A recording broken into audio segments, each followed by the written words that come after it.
స్కందాగ్రజ channel ప్రేక్షకులకు నమస్కారం. ఓం శ్రీ మహాగణాధిపతయే నమః. అమ్మ చెప్పుకోండి, మీరు కూడా నాతో పాటు లోపల చెప్పుకోండి, భక్తితో నమస్కారం చేసుకోండి. గోవింద గోవింద.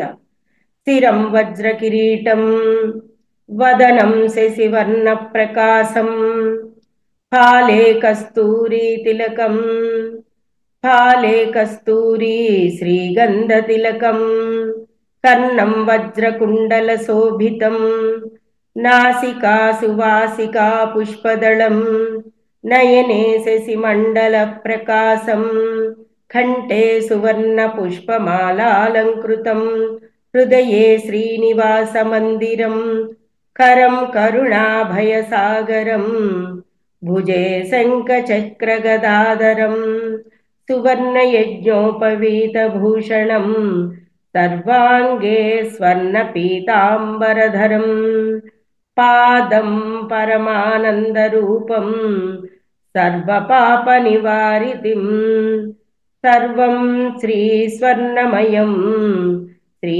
వెంకటేశ శ్రీ తిరుమలేశ శ్రీ శ్రీనివాసం నమామ్యహం.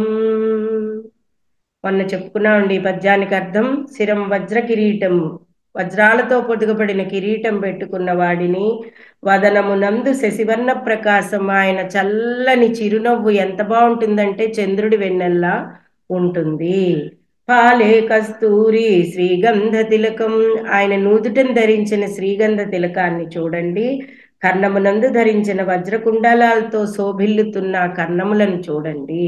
నాసికా సువాసికా పుష్పదళం, ఆయన వేసుకున్న మాలలన్నీ కూడా ఆయన ఉచ్ఛ్వాస నిస్వాటాలకు నాసికా పుటాలు ఎంత అద్భుతంగా ఆయన ముక్కు అలరించిపోతోందో చూడండి. అంత పరిమళ పుష్పాల వాసన పీలుస్తుంటే ఆయన ఎంత శోభాయమానంగా ఉన్నాడో. నయనే శశిమండల ప్రకాశం, ఆయన రెండు కళ్ళు సూర్యచంద్రులు, అటువంటి సూర్యచంద్రులు ఉన్నా కూడా శశిమండల ప్రకాశం చల్లని చూపులు కురిపిస్తున్నాడు మన పట్ల. హృదయే శ్రీనివాస మందిరం కంఠే సువర్ణ పుష్పమాలాలంకృతం, కంఠమునందు అనేక రకములైన పుష్పమాలలను ధరించి ఉన్నవాడు. హృదయే శ్రీనివాస మందిరం, ఇది అందరికీ తెలిసినదే. శ్రీనివాసుడు, స్త్రీని మొత్తముగా ఆయన దేహమంతా కూడా శ్రీ, శోభ, కాంతి, ఐశ్వర్యం, వెలుగు, దీపము, మనం ఎన్నో అర్థాలు చెప్పుకున్నాం. ఆయన దేహాన్ని చూడగానే ఇన్ని అర్థాలు మనకు వస్తాయి, ఇంత సంపదలు మనకు వస్తాయి. ఒక్క స్మరణ చేసిన చాలు.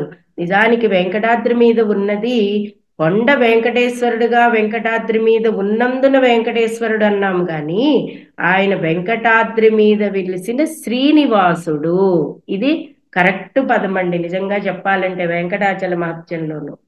కరం కరుణాభయసాగరం, ఆయన చేతులు మనకెప్పుడు కూడా కరుణని అభయాన్ని ఇచ్చేటట్టుగా ఉంటాయి.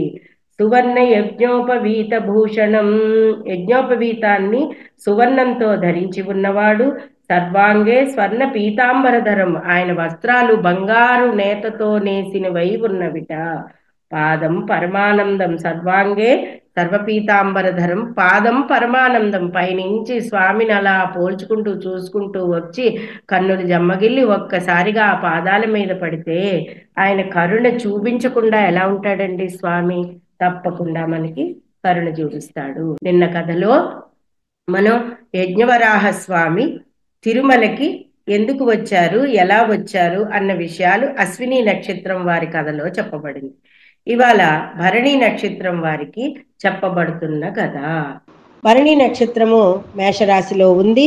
1, 2, 3, 4 పాదాల వారికి కూడా ఈ కథ వర్తిస్తుంది. అంతేకాకుండా నక్షత్రాధిపతి శుక్రుడు, రాస్యాధిపతి కుజుడు. అంచేత ఈ కుజ ప్రీత్యర్థం, శుక్ర ప్రీత్యర్థం కూడా మనకి ఆ గ్రహముల నుంచి ఎటువంటి ఇబ్బందులు లేకుండా ఉండడానికి కూడా మనం ఈ వెంకటేశ్వర స్వామి భక్తి కథలు చేసుకుంటూ మనకి స్వామి యొక్క అనుగ్రహం ఎల్లవేళలా ఉండాలని కోరుకుంటూ మనం కథలోకి వెళ్ళిపోదాం. భరణి నక్షత్రానికి మనం చెప్పుకుంటున్న కథ తిరుమల గురించి, తిరుపతి గురించి అనేక విషయాలు తెలుసుకుంటున్నాం.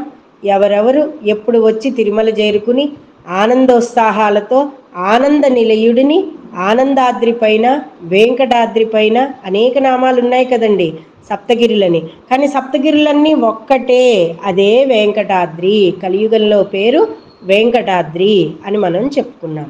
అయితే ఈ తిరుమల విశేషాల గురించి, తిరుమల యొక్క గొప్పతనం గురించి ఇంద్రుడికు నారద మహర్షుల వారు చెప్పిన లీలా కథలు ఇప్పుడు మనం తెలుసుకుందాం.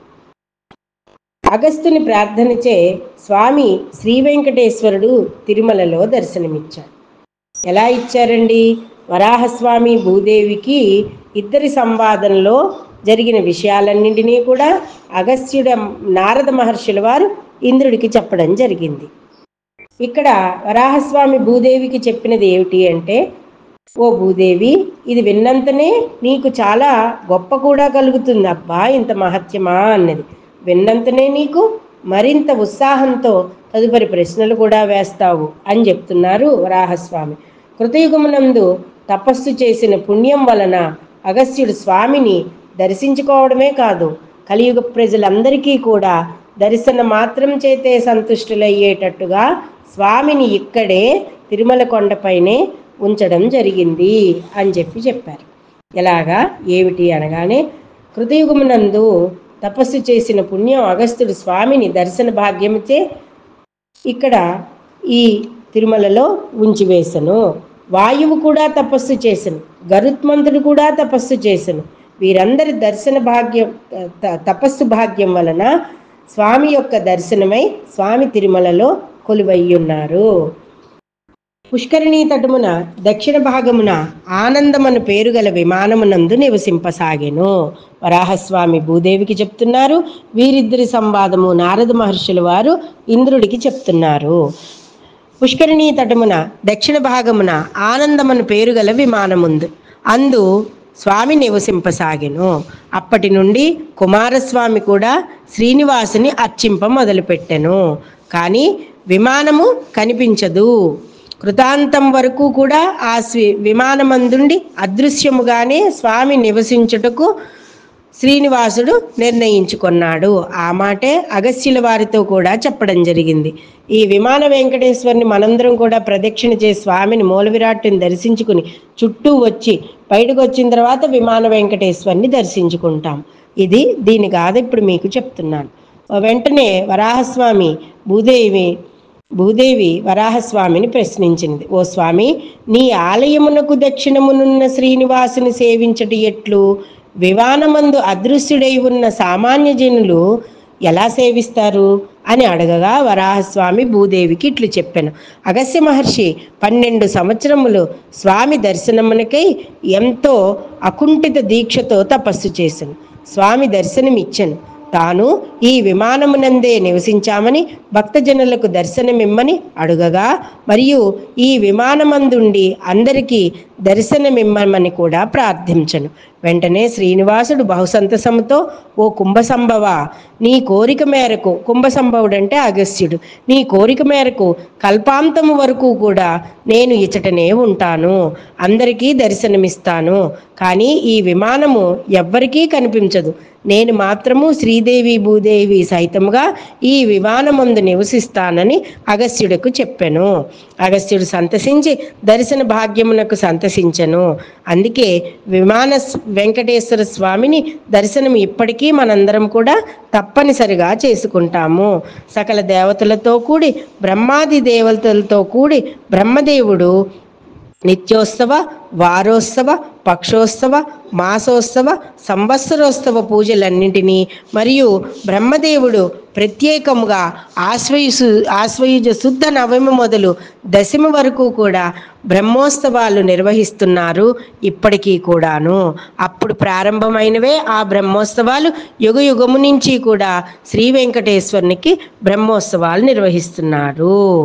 ఇది వైవస్వత మన్వంతరము అని చెప్పబడింది. ఇప్పుడు మనం వైవస్వత మన్వంతరంలో ఉన్నాం కదా. ఈ కల్పం ముగిసేంత వరకు కూడా ఆ విమాన నందు శ్రీ వెంకటేశ్వర స్వామి శ్రీదేవి భూదేవి సైతంగా మనకి దర్శనమిస్తారు అని చెప్పడమైంది. ఈ మాట వరాహస్వామి భూదేవికి చెప్పారు. ఇక్కడి నుంచి ఇంద్రుడు నారద మహర్షుల వారికి తిరుమల వైభవాన్ని గురించి చెప్తున్నారు. దీనికి మరొక కథ కూడా ఉన్నది. శ్రీమన్నారాయణుడు శ్రీనివాసునిగా తిరుమలలో వెలిసిన దివ్యమంగళమూర్తి, కలియుగ సంకట నివారకుడు. సృష్టిలోని ప్రతి జీవిలోనూ కూడా ఆ స్వామి చైతన్యమూర్తిగా మన అందరి హృదయాలలో నిండి ఉన్న అమృతమూర్తి. ఆ స్వామిని తలుచుకుని ఏ శుభకార్యము చేసుకుంటున్నా అది జయమే. స్వామి దివ్యమంగళ స్వరూపాన్ని తలుచుకుని ఆయన స్వామి యొక్క నామస్మరణను గోవిందా గోవిందా అని పిలవగానే సాధ్యపడని కార్యం ఏదైనా ఉన్నదా? ఏదీ లేదు. మానసిక ప్రశాంతత చేకూరడానికి కూడా ఒక్కసారి గోవింద నామస్మరణని, ఆ శ్రీనివాసుని దివ్యమంగళ స్వరూపాన్ని మనసంతా నింపుకుంటే తప్పకుండా మానసిక ప్రశాంతత చేకూరుతుంది. ఆ స్వరూపము సర్వ ప్రాణకోటిలో అంతర్రూపంలో ఉన్న పరబ్రహ్మము. ఓం నమో నారాయణాయ అనే అష్టాక్షరీ మంత్రాన్ని ఎవరు జపిస్తారో వారికి సకల సౌభాగ్యాలు కలుగుతాయి. అందరూ పరమ విధిగా చేసినట్లయితే నారాయణ సాక్షాత్కారం కూడా లభిస్తుంది. గోవిందుడిగా ద్వాపరయుగములో పిలువబడి కలియుగములో బాలాజీగా పిలువబడి గోవిందా గోవిందా అని మరీ మరీ పిలిపించుకుంటున్నారు. గో అంటే భూమి అని అర్థము. వరాహ అవతారంలో భూమిని కోరలపై ఉంచుకుని పైకి తీసుకొచ్చినవాడు. వెంకటేశాయ అను నామమునకు అర్థము పాపనాశనము, అపమృత్యు దోష నివారణ, సంకట నివారకుడు. కలియుగ ప్రత్యక్ష దైవం ఆ వెంకటేశ్వరుని దివ్యమంగళ రూపము మరల మరల మన కనుల ముందు కదులుతూ ఉంటుంది. ఒకసారి నారద మహర్షుల వారు ఇంద్రుడికి సర్వాంతర్యామి అయిన శ్రీమన్నారాయణుడు వెంకటాద్రిపై ఎలాగ రాగలిగాడు, ఎప్పుడు వచ్చాడు అన్న విషయాలలో కొన్ని ముఖ్యమైన విషయాలన్నింటినీ కూడా ప్రస్తావించడం జరిగింది. సృష్టి మొత్తము ఓంకారం నుంచే ఉద్భవించిందని నారదుడు ఇంద్రుడికి చెప్పడం మొదలుపెట్టారు. అదే నారాయణ స్వరూపము. శ్రీమన్నారాయణుడు సృష్టి చేయాలి అని సంకల్పించగానే అతని మహోజ్వల స్వరూపం నుంచి హిరణ్య గర్భుడు ఆవిర్భవించాడు. హిరణ్య గర్భుడు అనగా బ్రహ్మదేవుడు. ఆయన నాభి నుంచి ఆవిర్భవించాడు. ఆ తర్వాత పంచభూతాలు ఉద్భవించాయి. తర్వాత శ్రీమన్నారాయణుడు సంకల్పం చేయగా ఆ పరబ్రహ్మమూర్తి నుండే బ్రహ్మ, రుద్రుడు, ఇంద్రుడు, ఏకాదశ రుద్రులు, ద్వాదశాదిత్యులు, సకల వేదాలు, శ్వేత వరాహ కల్పము అని చెప్పబడే కల్పాది దేవతలందరూ కూడా ఆయన నుంచి ఆవిర్భవించాయి. ఓంకార స్వరూపుడైన శ్రీమన్నారాయణుడు సత్యము, నిత్యము. భూమి, ఆకాశము దశ దిశలా వ్యాపించి ఉన్నది ఆ శ్రీమన్నారాయణుడే. ఊర్ధ్వ మధ్య అధో భాగములందు ఉన్నది ఆ శ్రీనివాసుడే. అతడు కాలపురుషుడు. భూత భవిష్యత్ వర్తమాన కాలాలు కూడా ఆ శ్రీమన్నారాయణుడే. ఈ సృష్టి మొత్తం శ్రీమన్నారాయణ స్వరూపమే. ఈ విషయం గ్రహించిన వారు కూడా నారాయణ స్వరూపులు అవుతారు. సర్వాంతర్యామి అయిన శ్రీమన్నారాయణుడు జీవుల హృదయ పద్మంలో ప్రకాశిస్తూ ఉంటాడు. సర్వజీవకోటి యందు అంతర్యామి స్వరూపంగా భాసిస్తున్న అతడే అష్టాక్షరీ మంత్రమైన నారాయణలోను ఓంకారము బ్రహ్మస్వరూపము, నకారము విష్ణు స్వరూపము, మకారము రుద్రస్వరూపము, నకారము ఈశ్వర స్వరూపము, రకారము విరాట్ స్వరూపము అని చెప్పి నారదుడు ఇంద్రుడికి నారాయణ మంత్రం యొక్క విశిష్టతని చెప్పుతున్నాడు. ఇక చివరిదైన యకారము పరమాత్మ అని నారదుడు ఇంద్రుడికి బోధించను. ఆపై అసలు వెంకటాద్రి పర్వతం పైన శ్రీమన్నారాయణుడు ఎట్లు వెలిసాడు అన్నది చెప్పనప్పుడు హిమాలయ, వింధ్య, వెంకటాద్రి అని ఈ 3 పర్వతములే అత్యంత విశిష్టమైన పర్వతములుగా చెప్పబడ్డాయి. హిమాలయ పర్వతములు, వింధ్యా పర్వతములు, వెంకటాద్రి. ఈ వెంకటాద్రి మనకి సువర్ణముఖి నది నుంచి కృష్ణా నది వరకు ఉన్నది. అనగా చిత్తూరు నుంచి కర్నూలు ప్రాంతం వరకు కూడా ఈ 3 పర్వతములు వెంకటాద్రి మహాపర్వతము ఉన్నది అని చెప్పి విజ్ఞాన శాస్త్రవేత్తలందరూ కూడా నిరూపించడం జరిగింది.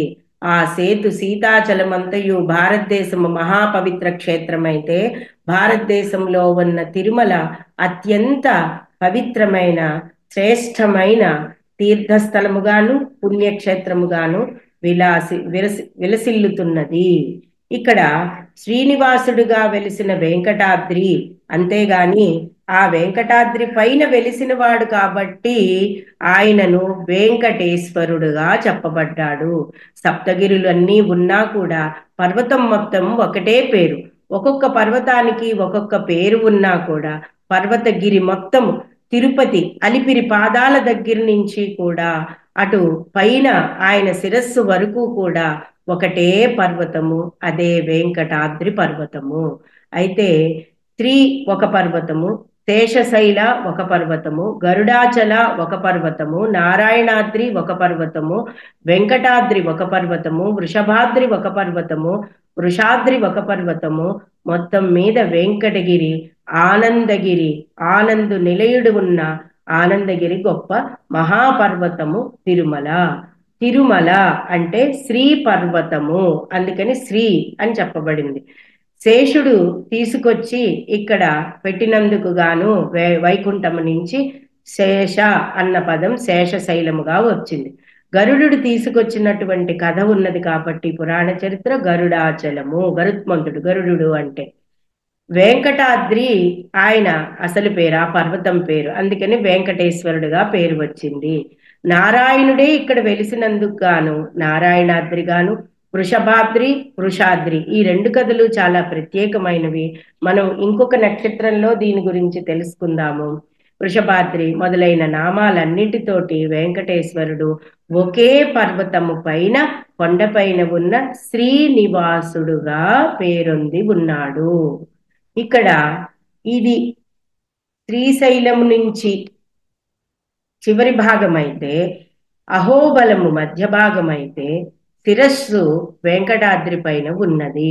ఈ మూడు భాగాలు కూడా తిరుమలే, తిరుపడి అని అంటే ఇదంతా కూడా శ్రీ యొక్క పడి ఒక మొత్తం ప్రదేశము అని చెప్పి మనకి ఇక్కడ చెప్పబడింది. స్వామి వేయి పడగలతో శోభించు ఆదిశేషుని శిరస్సు పైన ఆయన కూర్చొని ఉన్నారు. మన కలియుగ బాధలన్నింటినీ పోగొట్టి కలియుగ జనులను రక్షించుకోవడం కోసమే స్వామి మనకి వేం చేసి ఉన్నారు. అంతేకాకుండా శ్రీ వెంకటేశ్వరుని ఎవరైతే ప్రతి నిత్యము కూడా పొద్దున్న సమయములో శ్రీ వెంకటేశాయ మంగళం అనుకుంటూ లేచిన వారు, రాత్రి నిద్రపోయే ముందు కూడా శ్రీనివాసాయ మంగళం, శ్రీ వెంకటేశాయ మంగళం అని నిద్రపోతున్న సమయంలో అనుకున్నారో వాళ్ళకి సకల శుభాలు జరుగుతాయి అని చెప్పి నారద మహర్షి ఇంద్రుడి సంవాదంలో కొన్ని విషయాలు చెప్పుకోవడం జరిగింది. అంతేకాకుండా ఇంద్రాది దేవతలందరూ, బ్రహ్మాది దేవతలందరూ కూడా, మునులు అందరూ కూడా యజ్ఞవరాహస్వామిని భూదేవిని కొలుస్తున్న సమయంలో అక్కడ తిరుమలకు పశ్చిమ భాగాన ఉత్తర భాగం నుంచి పశ్చిమ భాగానికి ఈయన వచ్చినట్లయితే అటు దక్షిణ భాగానికి తాను వెలుస్తున్నట్టుగా దేవతలందరికీ చెప్పినట్టుగా కూడా మనకి వెంకటాచల మహత్యంలో పురాణ కథలో స్పష్టంగా ఇవ్వడం జరిగింది. కాబట్టి వెంకటేశ్వరుడు ఈనాటి వాడో ఈ కలియుగంలో వాడో కాదు, కృతయుగము నాటి నుంచి కూడా మనం నిన్న కూడా చెప్పుకున్నాం. కృతయుగము, త్రేతాయుగము, ద్వాపర యుగమునందు కూడా శ్రీ వెంకటేశ్వరుని కొలిచిన దేవతలందరూ కూడా, రాజులు మహారాజులందరూ కూడా, దేవతా సమూహాలన్నీ కూడా, మునిగణ యక్ష గంధర్వ కిన్నెర కింపురుషాదులందరూ కూడా సేవించినట్లుగా మనం నిన్న పురాణ కథ చెప్పుకున్నాము. కాబట్టి శ్రీ వెంకటేశ్వరుని యొక్క సమృద్ధి అయినటువంటి సంపద అయినటువంటి ఆ కరుణా కటాక్షాలు ఎవరైతే మనం ఆ స్వామి ఎవరి మీదనైతే ప్రసరిస్తారో వారందరూ కూడా ఎల్లవేళలా సుఖ సంతోషాలతో ఉంటారు. ఇది భరణి నక్షత్రం కథ. రేపటి భాగంలో కృత్తికా నక్షత్రం కథ గురించి తెలుసుకుందాం. నిన్న భాగంలో మనం అసలు వెంకటాద్రిపైకి మొట్టమొదటి యజ్ఞవరాహస్వామి ఎలా వచ్చారో తెలుసుకున్నాం. నారద మహర్షి ఇవాళ భాగంలో నారద మహర్షుల వారు ఇంద్రుడికి నారాయణుడి యొక్క గొప్పతనాన్ని గురించి, వెంకటాద్రి గొప్పతనాన్ని గురించి చెప్పారు. అది తెలుసుకుందాం. రేపటి భాగంలో ఒక్కొక్క కొండ ఎలాగ ఆవిర్భవించింది, తరువాత భాగాలలో ఆయన సేవించిన భక్తులెవరు, ఆయనని ఏ విధంగా సేవిస్తే మనకి ఆయనలో ఉన్న వ్యూహలక్ష్మి, మహాలక్ష్మి మనల్ని అనుగ్రహిస్తుంది, ఆయన దేహంలో ఉండే అష్టలక్ష్మి స్వరూపాల తత్వము, సూక్ష్మతత్వము కూడా తెలుసుకుంటూ ముందు ముందు ఆయన భక్తుల కథలన్నీ కూడా తెలుసుకుందాం. ఏ నక్షత్రానికి ఏ కథ వచ్చిందో నాకే గుర్తు లేదండి. అంతవరకు సస్పెన్స్. రేపు కథలో మరిన్ని విశేషాలు తెలుసుకుందాం.